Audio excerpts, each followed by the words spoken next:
Waalaikumsalam warahmatullahi wabarakatuh. Salam sejahtera, Om Swastiastu, Namo Buddhaya, salam kebajikan untuk kita semua. Yang terhormat, dosen pengampu mata kuliah Ekologi Pertanian Ibu Bisi Bintamani, SSI, MSI, dan teman-teman yang saya banggakan.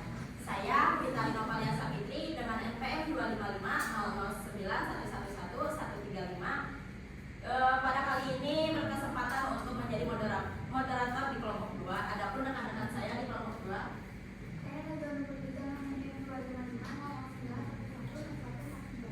Saya menjadi teman media dengan NPM 25509. Saya berikan menjadi NPM jadian depan. Saya Muhammad Fadli Maulana dengan nomor NPM saya 161. Saya nomor Nurul Rajaki dengan NPM 150. Saya Muhammad Rahman dengan NPM 167. Muhammad Fadil Anwar dengan NPM 255091188. Kelompok kami menganalisis sebuah sektor pertanian yang ada di daerah Tasikmalaya dengan mengenai penerapan ekologi pertanian dalam model bisnis agribisnis, khususnya pada komunitas cabai di GM Karangresik. Sebelum masuk masuk ke pembahasan, ada pun susunannya, diantaranya yaitu yang pertama pembukaan, kedua pembahasan, ketiga diskusi, keempat kesimpulan, dan yang terakhir penutup. Langsung saja kita mulai ke sesi yang pertama, yaitu pembukaan dengan mengucapkan basmalah bersama-sama.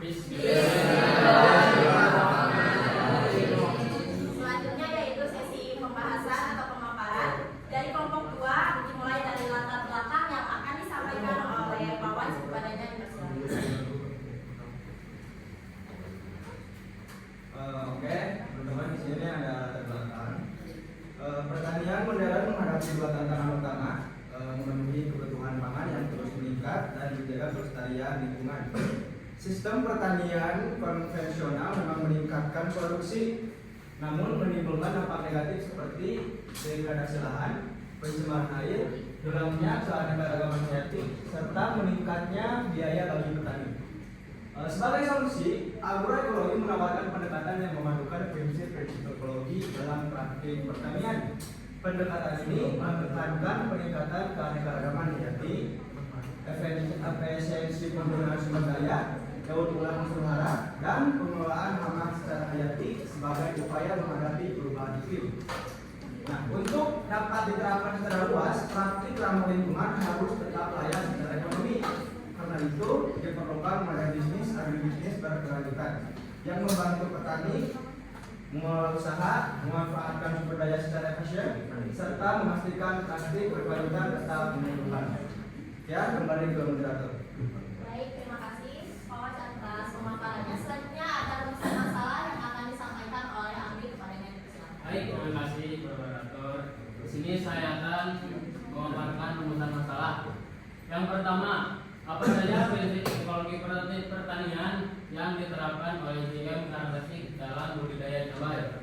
Yang kedua, bagaimana praktik-praktik ekologi tersebut diimplementasikan secara konkret di lapangan?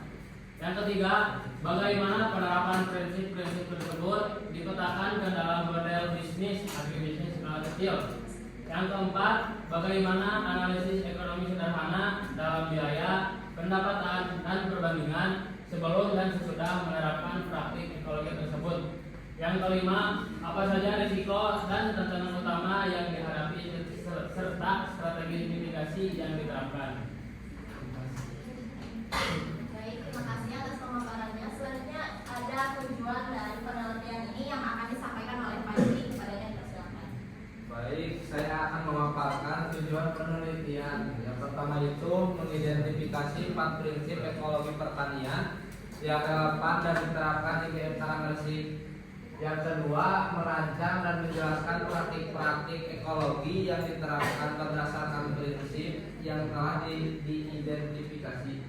Yang ketiga, menyajikan model bisnis agribisnis skala kecil dalam format bisnis model kanvas. Yang keempat, melakukan mini analisis sederhana yang mencakup komponen biaya, sumber pendapatan, dan perbandingan perkiraan antara praktik ekologi dengan praktik konvensional. Yang kelima, mengidentifikasi risiko dan strategi mitigasi singkat dalam menjalankan usaha bisnis tersebut. Baik, saya kembali ke moderator. Baik, terima kasih. Selanjutnya ada manfaat penelitian yang akan disampaikan oleh Fajri kepadanya. Baik, ini saya akan menjelaskan manfaat penelitian. Yang pertama ada manfaat teoritis, memberikan kontribusi terhadap pengembangan bisnis, khususnya dalam menggunakan bisnis modal tanpa atau BMC pada usaha teknik hortikultura. Menambah referensi penelitian agar budidaya cabai dengan lingkungan agroekologi yang masih terbatas di petani lokal menjadi dasar untuk penelitian lanjutan mengenai inovasi model bisnis pertanian berkelanjutan. Yang kedua adalah manfaat praktis, membantu petani memahami model bisnis sehingga dapat meningkatkan efisiensi biaya dan produksi, memberikan strategi pemasaran dan pengelolaan usaha yang lebih terarah, menjadi acuan bagi pemerintah atau penduduk dalam penggunaan budidaya cabai dan berbasis agroekologi. Yang terakhir adalah membuka peluang kerjasama dengan UMKM dan memperluas program pemasaran.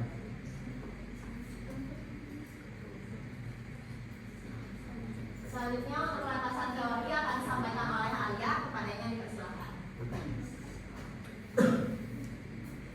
Oke teman-teman, kali ini saya akan membacakan landasan teori. Agroteknologi merupakan pendekatan pertanian yang menggabungkan prinsip ekologi untuk menciptakan sistem produksi yang berkelanjutan. Dalam budidaya cabai, 4 prinsip utama yang diterapkan yaitu pertama ada daur hara dari kesehatan tanah melalui pemanfaatan bahan organik dan pengolahan tanah. Yang kedua, pengendalian hama terpadu dengan memaksimalkan peran musuh alami, perangkat dan pestisida nabati. Ketiga, efisiensi sumber daya melalui irigasi hemat air, jarak tanam optimal dan rotasi tanam. Keempat, prinsip ini menjadi dasar terciptanya budidaya cabai yang produktif, efisien dan ramah lingkungan. Ini kembali ke moderator. Baik, terima kasih. Setelah landasan ada implementasi yang akan disampaikan oleh Najwa, kepadanya dipersilakan. Di sini saya akan menjelaskan implementasi pada hasil observasi kita di komunitas cabai. Kita menerapkan prinsip agroekologi dalam budidaya cabai untuk menanam bacteria agar mendukung musuh alami, menggunakan pupuk organik untuk menjaga kesuburan tanah, serta pengendalian hama memakai perangkat dan pestisida nabati.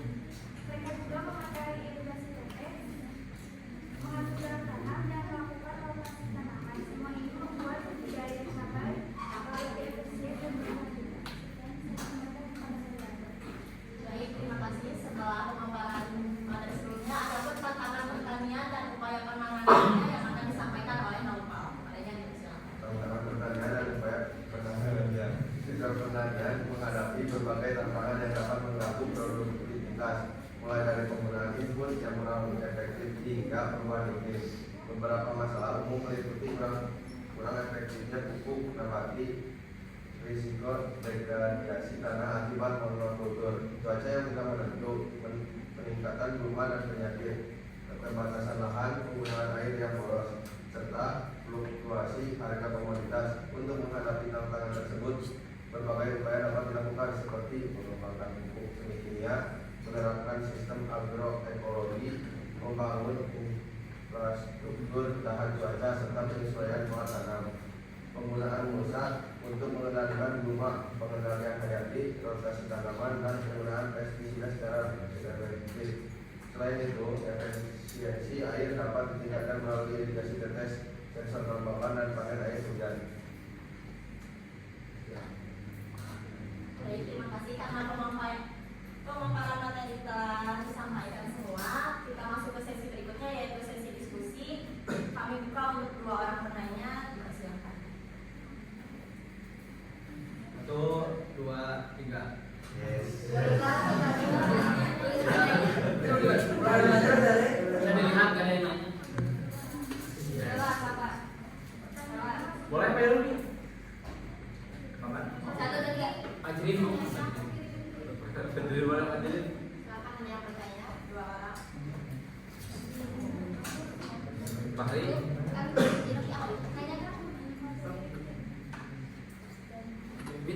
udah dari ngaji. Nah, udah lihat. Enggak sebenarnya.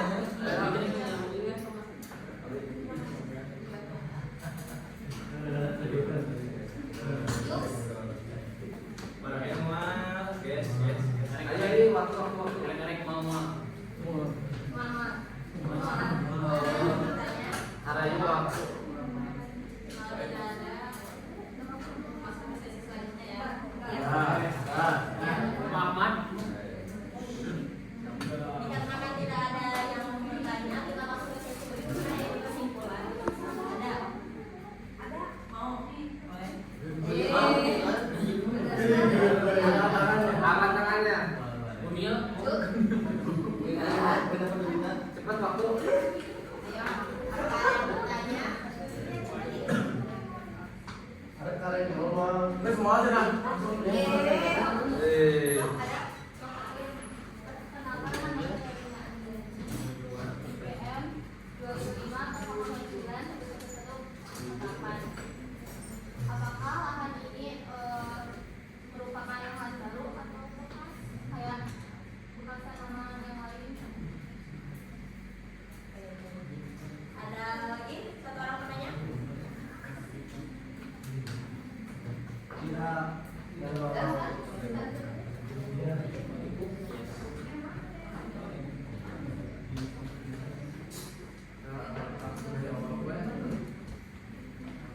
Pertanyaan aku gimana? Apakah Oh, tanah yang di GF. Tanahnya itu bekas tanaman yang Bekas dijawab. Kan ini yang kemarin kita penelitian itu di GF Farmasi itu tanahnya itu silahannya itu bersifat nyewa ya. Mungkin kita bertanya ke Pak petaninya apakah sebelumnya memakai tanaman yang lain. Cuma kita beranggapan kalau lahan sewa itu pastilah gitu. Pasti bekas. Iya. Tapi nggak tahu bekas apa gitu nggak tahu. karena kita nggak nanya sewa. Bisa jadi bekas. Soalnya lahannya sewa.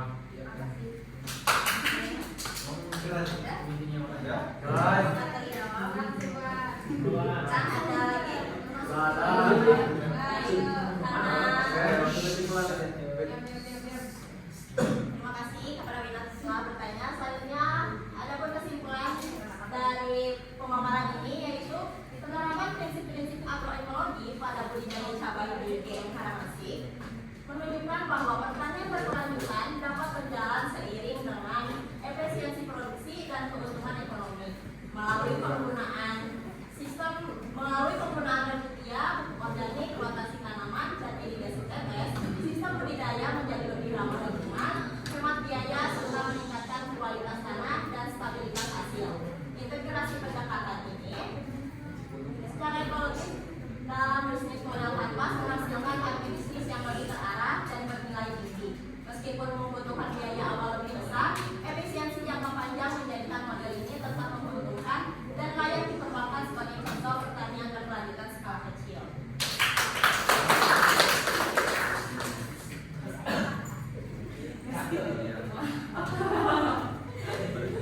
Dan sesi terakhir itu penutup. Terima kasih untuk teman-teman yang telah menyimak dengan baik dari awal hingga akhir. Terima kasih rekan-rekan yang telah menyampaikan pemaparannya. Terima kasih juga kepada Ibu Visi telah memberikan waktu dan kesempatan untuk kami presentasi. Semoga yang kami presentasikan bermanfaat bagi kita semua dan bisa menambah wawasan. Mohon maaf apabila ada kata-kata yang kurang berkenan. Saya Rita Saputri, pamit undur diri. Terima kasih. Wabillahi